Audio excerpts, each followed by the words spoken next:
Film की शुरुआत एक ग्रह पर अंतरिक्ष यान के उतरने से होती है। यह ग्रह प्राचीन काल में पृथ्वी था। टक्कर से उस क्षेत्र के वन्य जीवों को झटका लगता है और जहाज एक झील के बीच में उतरता है। उन्नत अंतरिक्ष सूट में दो मानव आकृतियां प्रभाव से उभरती हैं। उनमें से एक अपने साथी को पानी से बाहर निकालने में मदद करता है और जैसे ही वह बेहोश होता है उसे अतीत की कुछ झलकियां दिखाई देती हैं। जागने पर उसको पता चलता है कि उसके साथी की छाती पर गंभीर घाव के कारण मृत्यु हो गई है। तभी दूर से उसे झील में फंसे एक रोबोट की आवाज सुनाई देती है। वह उस मशीन को बचाता है और एक अज्ञात भाषा में उस ग्रह के बारे में जानकारी मांगता है जिस पर वे उतरे हैं। वह अन्य जहाजों के स्थान के बारे में भी पूछता है, लेकिन कंप्यूटर उसे सूचित करता है कि आसपास के जहाजों का कोई रिकॉर्ड नहीं है। अपनी निराशा के बाद आदमी ग्रह की सभ्यताओं, प्रजातियों, भाषाओं और संस्कृति के बारे में डेटा की एक श्रृंखला को डाउनलोड करने और उसे स्थानांतरित करने के लिए कंप्यूटर की तैयारी करता है। उसके बाद उसे एक नई भावना मिलती है और वह एक विनाशकारी हथियार के साथ अपने लक्ष्य का अभ्यास करता है। इसके बाद शाम को वह अपने मृतक सहयोगी के लिए एक कब्र बनाता है। बाहरी व्यक्ति का नया मिशन अज्ञात क्षेत्र में जीवित रहने के लिए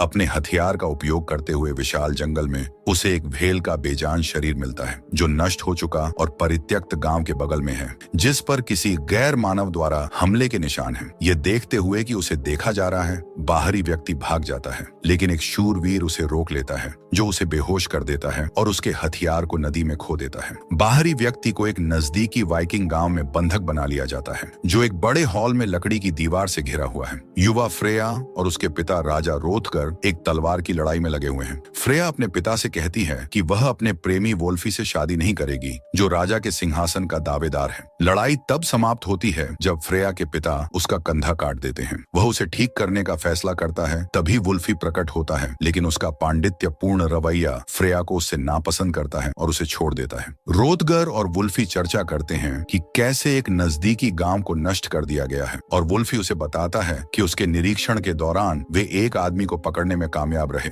लेकिन वह जाहिर तौर पर किसी झात गांव से संबंधित नहीं है। उनके बंधक अंतरिक्ष यात्री को ग्रामीणों के सामने प्रदर्शित किया जाता है जो आश्चर्यचकित होते हैं और उसके कपड़ों का मजाक उड़ाते हैं। वुली उस आदमी को पूछताछ करने के लिए एक केबिन में ले जाता है। वह बाहरी व्यक्ति से उसका नाम पूछता है और वह कहता है कि उसका नाम कैनन है। वह उनसे झूठ बोलता है कि वह उत्तर में एक द्वीप से है और वह वास्तव में वहां ड्रैगन का शिकार कर रहा है, लेकिन पुरुष उस पर विश्वास नहीं करते हैं और सोचते हैं कि वह वही है जिसने पास के गांव पर हमला किया है। कैनन भागने की कोशिश करता है, लेकिन वाइकिंग्स उसके लिए बहुत मजबूत हैं। पकड़े जाने के बाद कैनन एक ज्वलंत लोहे की छड़ का उपयोग करके भागने का प्रयास करता है, लेकिन सफल होने से ठीक पहले फ्रेया उसकी देखभाल करने के लिए आती है। राजा वुल्फी से शाम के समय बाहरी व्यक्ति के बारे में पूछता है, लेकिन वुल्फी उसे बताता है कि वह सहयोग करने से इनकार करता है। राजा उसे कहता है कि नष्ट हुए गांव के प्रमुख गुनार की तलाश की जानी चाहिए। वुल्फी समझाता है कि वे नहीं थे जिन्होंने उस पर हमला किया था। वुल्फी इस बारे में झिझकता है क्योंकि हार्बर गुनार के खिलाफ अपने पिता को मारने के लिए नाराजगी रखता है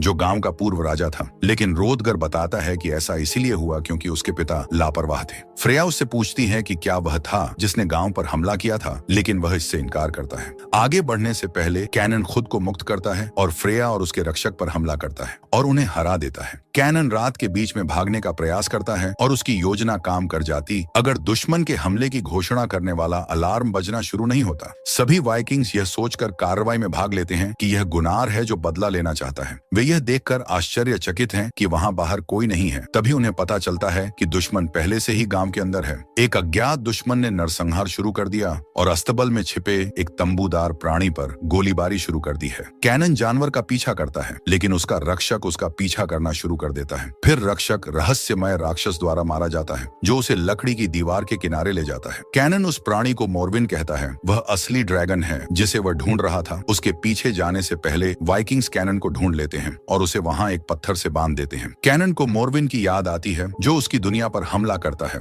और अपने लोगों के खोने का शोक मनाता है। अगले दिन गांव का एक गरीब लड़का कैनन को कुछ रोटी देता है जिसे वह संदेह के साथ स्वीकार करता है। एक रात पहले वे किनान को हरोथगर ले जाते हैं और उससे उस ड्रैगन के बारे में पूछते हैं जिसका वह शिकार कर रहा है। कैनन उन्हें समझाता है कि मोरविन ने भी उसके लोगों पर हमला किया था और यह रोशनी वाले प्राणियों को आकर्षित करता है और फिर उन्हें मार देता है। वह कबूल करता है कि वह मोरविन को गांव में लाया था, लेकिन कैनन को मारने से ठीक पहले रोथगर ने उसके लिए हस्तक्षेप और दावा करता है कि उसे उसकी कहानी पर ज्यादा विश्वास नहीं है। कैनन को पता चलता है कि वे मोरविन का शिकार करेंगे और फिर राजा से उनके साथ जाने के लिए कहता है। वाइकिंग्स उसे एक घोड़ा देते हैं और फ्रेया उसे पहले के हमले के लिए मुक्का मारती है। तभी वे जानवर की तलाश में गांव से बाहर निकलते हैं। बोरोमीर नामक एक लोहार कैनन को एक उपहार देता है, लेकिन कैनन उसे थूक देता है। कैनन राजा से बातचीत करता है और वह राजा से कहता है कि अगर वे नहीं रुकते हैं तो गांव का भी वही हश्र होगा जो उसके घर का हुआ था। वुल्फी ने क्षेत्र में कई शवों की घोषणा की और अभियान समूहों के गठन का प्रस्ताव रखा, लेकिन कैनन इस योजना को व्यवहार्य नहीं मानता है। हालांकि एक साथ रहना पसंद करता है। जांच के दौरान एक कटे हुए घोड़े का सिर ऊपर से रोथगर और बोरोमीर पर ऊपर से गिरता है। एक और जोड़ी के लोग एक गुफा के बाहर जले हुए शव पाते हैं और जल्द ही उन्हें कुछ खतरनाक चीज मिल जाता है। गुफा में पुरुषों की डरावनी चीखें सुनने के बाद सभी लोग अंदर जाने के लिए इकट्ठा होते हैं। उन्हें एक भालू मिलता है और लड़ाई शुरू करते हैं, और ऐसा जानवर संघर्ष के दौरान बहुत लचीला और भयंकर होता है। कैनन अपनी तलवार से अंतिम वार करता है। रोदगर भालू को हराने के बाद कैनन की जान बख्शने का फैसला करता है और उसे उसकी आजादी देता है। गांव भालू पर जीत का जश्न मनाता है। उत्सव के बीच कैनन फिर से प्रकट होता है और इस बार लोगों के कपड़ों के साथ उसे आश्चर्य होता है कि हर कोई उसका गर्मजोशी से स्वागत करता है और वह रोदगर के साथ खाने जाता है। रात के खाने के दौरान कैनन को रोटी देने वाला लड़का प्रकट होता है और कैनन उसे भालू को मारने वाली शक्तिशाली तलवार उधार देकर एहसान वापस करने का फैसला करता है,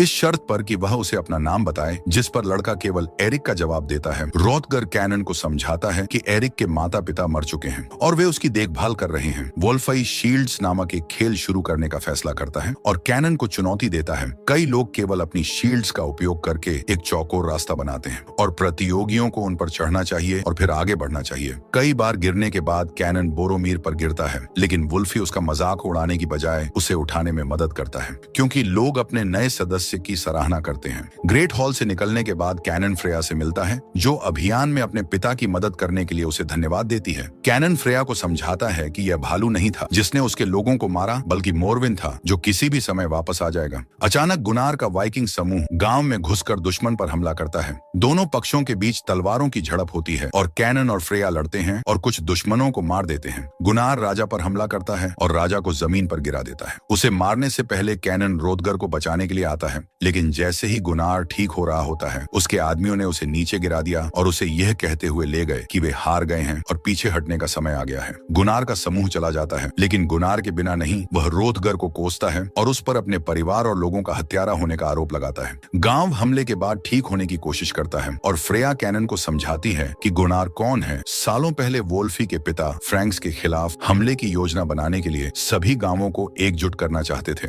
लेकिन गुनार ने ऐसा नहीं किया क्योंकि उन्हें लगा कि यह विश्वासघात है। इसलिए दोनों गांवों के पास एक दूसरे से नफरत करने के कारण है। गुनार के समूह ने वुल्फी और उसके लोगों पर अपने बाद के हमलों की योजना बनाई। उनमें से एक पेशाब करने के लिए समूह से अलग हो गया और उस पर झील में छिपे मोरविन ने हमला कर दिया। गुनार के आदमी एक एक करके गिरने लगे। उन्हें लगा कि यह वोल्फी का एक आश्चर्यजनक हमला है। गुनार खुद को जानवर के सामने अकेला पाता है और निडर होकर उस पर हमला करने का फैसला करता है। गांव में गुनार के कुछ आदमी चिल्लाते और आत्मसमर्पण करते दिखाई देते हैं, मौत से बचने के लिए अंदर घुसना चाहते हैं। हालांकि वोल्फी को लगता है कि यह एक जाल है, इसीलिए वह अपने तीरंदाजों को उन आदमियों के बीच गोली चलाने के लिए तैयार करता है जो मोरविन से बच गए और अब मदद मांगते हैं। तीरंदाजों ने कुछ लोगों को मार डाला। कैनन ने उनसे रुकने का आग्रह किया। शूटिंग के बाद वह दुश्मनों के लिए गांव के दरवाजे खोलता है। ठीक उसी समय जब वोल्फी हमला करने वाला होता है, गुनार वे सभी जंगल में एक आदमी को पकड़ने वाली नीली रोशनी की एक श्रृंखला देखते हैं और फिर उसे खा जाती है। नीली रोशनी लाल हो जाती है, जिससे सैवेज मोरविन प्रकट होता है जो जंगल में भाग जाता है। अब हर कोई प्राणी के अस्तित्व के बारे में जानता है।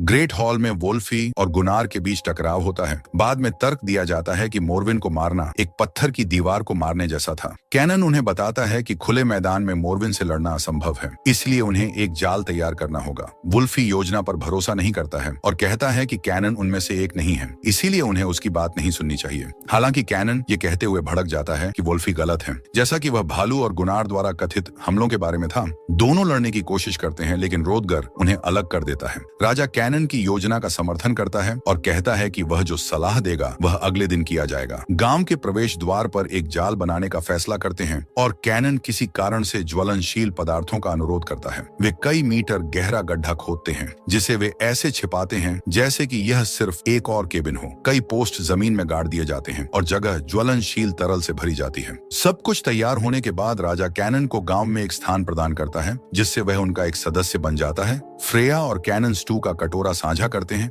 और यहीं पर कैनन के पास कबूल करने के लिए कुछ होता है। उसके लोग कैनन सोसाइटी वास्तव में दुनिया के विजेता हैं। मोर्न के क्षेत्र में पहुंचने पर उन्होंने बमों से इसकी प्रजातियों को नष्ट कर दिया। शेष मोरविन को भूमि पर नियंत्रण करने के लिए शिकार किया गया। यह पता चला कि कैनन अंतरिक्ष उपनिवेशवादियों के एक समूह का हिस्सा था और मोरविन के जीवन को खत्म करने की शक्ति के बदले में उसे और उसके परिवार को ग्रह पर एक जगह दी गई थी जहां वे विजय के कुछ समय बाद रह सकते थे। कैनन को एक नए मिशन पर जाना पड़ा, लेकिन वहां उसे पता चला कि मोरविन में से एक बच गया था और जहाज के वेंटिलेशन में छिपा हुआ था। वही मोरविन जिसने शेष आबादी को मार डाला था। कैनन इस चूक के लिए खुद को दोषी मानता है, लेकिन फ्रेया उसे बताती है कि उसे खुद पर इतना कठोर नहीं होना चाहिए। वह उसे लड़ने के लिए अपनी पारिवारिक तलवार देती है। सभी जाल के लिए बेहतर तरीके से तैयार होते हैं। अब गनर की मदद से योद्धा द्वार खोलते हैं और वुल्फी और कैनन बाहर निकलते हैं। उम्मीद करते हैं कि जानवर दिखाई देगा। वे ज्यादा कुछ नहीं देख सकते और चूंकि कुछ भी नहीं हो रहा है, कैनन जंगल में एक मशाल फेंकता है, लेकिन उसे एहसास होता है कि मोरविन उनके ठीक सामने है। अचानक कहीं से गांव का पुजारी प्रकट होता है और जानवर के जाने की प्रार्थना करता है। दावा करता है कि वह लूसीफर का दूत है। तभी उसे तुरंत बेरहमी से मार दिया जाता है। फिर कैनन और वुल्फी जाल से गुजरते हुए भागने लगते हैं और ढालों का इस्तेमाल करके दूसरी तरफ भागने लगते हैं, लेकिन वुल्फी जानवर के साथ तरल में गिर जाता है, जिससे मामला और भी खराब हो जाता है। योद्धाओं ने दरवाजे बंद कर दिए और दोनों को अंदर छोड़ दिया। ठीक इससे पहले कि तीरंदाज अपने ज्वलंत तीर छोड़ते, कैनन वुल्फी की मदद करता है और समय रहते बाहरी द्वार से उसे बचाने में कामयाब हो जाता है। विस्फोट से सभी आश्चर्यचकित हैं, जबकि एक नया और छोटा मोरविन उस क्षेत्र में पीछे से प्रकट होता है जहां महिलाएं सभी की रक्षा करने के लिए छिपी हुई हैं। फ्रेया उस पर हमला करने का फैसला करती है। उसके पिता उसकी सहायता के लिए आता है, लेकिन जानवर के खिलाफ एक संक्षिप्त संघर्ष उसे रक्षाहीन बना देता है। जैसे कि वह पर्याप्त नहीं था, पहला मोरविन पहले से कहीं अधिक क्रोधित आग से फिर से प्रकट होता है। वोल्फी और कैनन एक साथ हमला करने का फैसला करते हैं, लेकिन वे मॉन्स्टर के लिए कोई मुकाबला नहीं कर सकते। गुनार मदद करने का फैसला करता है, लेकिन पहले मोरविन द्वारा एक फ्लैश में उसका सिर काट दिया जाता है। एरिक कैनन को यह बताने के लिए प्रकट होता है कि एक दूसरा मोरविन है, इसलिए वे फ्रेया की मदद करने के लिए दौड़ पड़ते हैं। दुर्भाग्य से वह अपने पिता के बेजान शरीर को पकड़े हुए पाई जाती है, जो युद्ध में मर गया था। अगले दिन पूरे लोग एक और हमले के डर से गांव छोड़ देते हैं। एरिक कैनन से कहता है कि वह उसके साथ गांव में रहना चाहता है, लेकिन कैनन उसे बताता है कि यह जगह अब सुरक्षित नहीं है, इसलिए उसे दूसरों के साथ चले जाना चाहिए। नाव पर वह लड़के से वादा करता है कि वे फिर मिलेंगे और फिर अलविदा कहता है। कैनन वुल्फी को पाता है, हालांकि वह परिणाम से इतना उदास है कि वह सिंहासन के योग्य महसूस नहीं कर रहा है। कैनन उसे बताता है कि उन्हें राक्षस से एक साथ लड़ना चाहिए। वे दोनों पुरुषों के एक छोटे समूह को भर्ती करते हैं जो आम कुएं में उतरते हैं। हालांकि यह विचार पागलपन भरा है। यह मोरविन ठिकाने को खोजने का एकमात्र तरीका है। कैनन बोरोमीर से इस बार नए हथियारों के लिए पूछता है, जिसमें अधिक ठोस सामग्री है जो वह लाएगा। कैनन फ्रेया और वुल्फी के साथ झील पर जाता है, जहां उसका जहाज दुर्घटनाग्रस्त हो गया था, गोता लगाकर कुछ सामग्री प्राप्त करने के लिए, जबकि वह कुछ चीजों को सतह पर लाने में कामयाब होता है।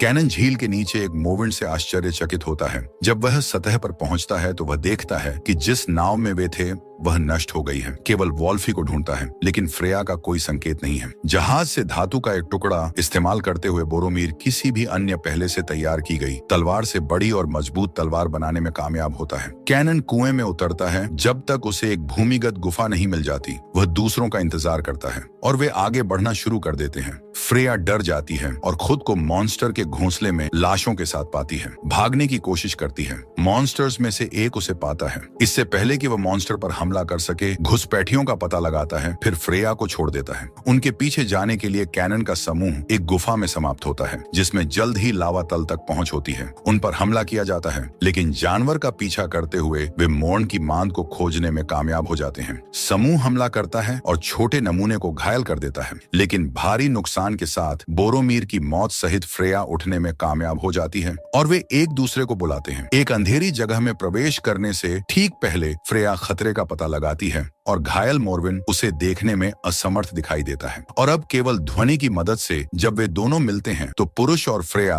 मॉन्स्टर पर हमला करने के लिए पर्याप्त शोर करते हैं और फ्रेया को अपने दोस्तों तक पहुंचने के लिए झटका चकमा देने के लिए मुश्किल से पर्याप्त समय मिलता है। फ्रेया को एक छेद से गुजरना पड़ता है, लेकिन यह उसके लिए बहुत छोटा है, इसलिए कोई अन्य विकल्प नहीं होने और एक हताश कार्य में वे तलवार फ्रेया को सौंपते हैं जो तुरंत मॉन्स्टर को मार देती है। वे फिर से इकट्ठा होते हैं, लेकिन एक गर्मजोशी से पुनर्मिलन होने से बहुत दूर वे सभी गुफा में शवों की संख्या से भयभीत दिखते हैं। कुछ आने की आवाज सुनकर वे चले जाते हैं और आखिरी मोरविन अपने बेटे के शरीर को देखता है और गुस्से में योद्धाओं के पीछे जाता है। वे सभी एक झरने के अंत तक पहुंचते हैं जो एक क्ली के बगल में एक पहाड़ पर है। वे भागने की कोशिश करते हैं, लेकिन दीवारें इतनी फिसलन भरी होती हैं कि चढ़ना भी मुश्किल होता है। लेकिन फ्रेया गिर जाती है और उसे कैनन द्वारा बचाया जाता है। इस बीच वुल्फी पर मोरविन द्वारा हमला किया जाता है और हताशा में वह घायल कर देता है। फ्रेया स्थिर रहती है, लेकिन मोरविन वुल्फी के शरीर को कैनन की ओर फेंक देता है और उसे लड़ाई में अकेला छोड़ देता है। वह अपनी तलवार के साथ गुफा में फिर से प्रवेश करता है और मॉन्स्टर के एक तंबू को काटने में सफल हो जाता है। मॉन्स्टर द्वारा वापस कैनन पर हमला किया जाता है और उसे जमीन पर फेंक दिया जाता है। उठने पर वह आश्चर्यचकित हो जाता है और मॉन्स्टर द्वारा पीछे से हमला किए जाने से ठीक पहले फ्रेया उस मॉन्स्टर पर हमला करती हुई दिखाई देती है, जिससे कैनन को आगे बढ़ने का सही मौका मिलता है। हालांकि मॉन्स्टर उसे चट्टान के किनारे तक खींच लेता है और जब फ्रेया कैनन को पकड़ती है तो संघर्ष करने के बाद मोरविन उसे दबा देता है। कैनन अपनी तलवार को पकड़ने में सफल हो जाता है और उसे काट देता है। मॉन्स्टर को नीचे गिरा दिया जाता है। वे दोनों मरते हुए वुल्फी के पास लौटते हैं, जो पूछता है कि क्या मॉन्स्टर आखिरकार मर गया है। वे हाँ कहते हैं। वुल्फी कैनन को पद प्रदान करता है जो उसे राजा बनाता है। विलाप करता है कि उसके साथ अच्छी दोस्ती नहीं हो पाई। कैनन ने वुल्फी को सही करते हुए कहा कि वे दोस्त हैं और तब वह मर जाता है। कैनन और फ्रेया चट्टान पर चढ़ते हैं। एरिक और गांव के बाकी लोगों को नावों में नीचे दूर से पाते हैं। दोनों एक दूसरे को चूमते हैं, लेकिन सब कुछ होने के बावजूद कैनन फ्रेया को अलविदा कहता है और उसे बताता है कि उसे कुछ और करना है। उसे चिंता है क्योंकि वह जानती है कि कैनन कभी वापस नहीं आ सकता। वह वास्तव में अपने जहाज के मलबे में वापस जाता है और बताता है कि उसकी पत्नी यात्रा के दौरान स्थिर थी और दुर्घटना के बाद उसका कैप्सूल टूट गया, जिससे उसकी मौत हो गई।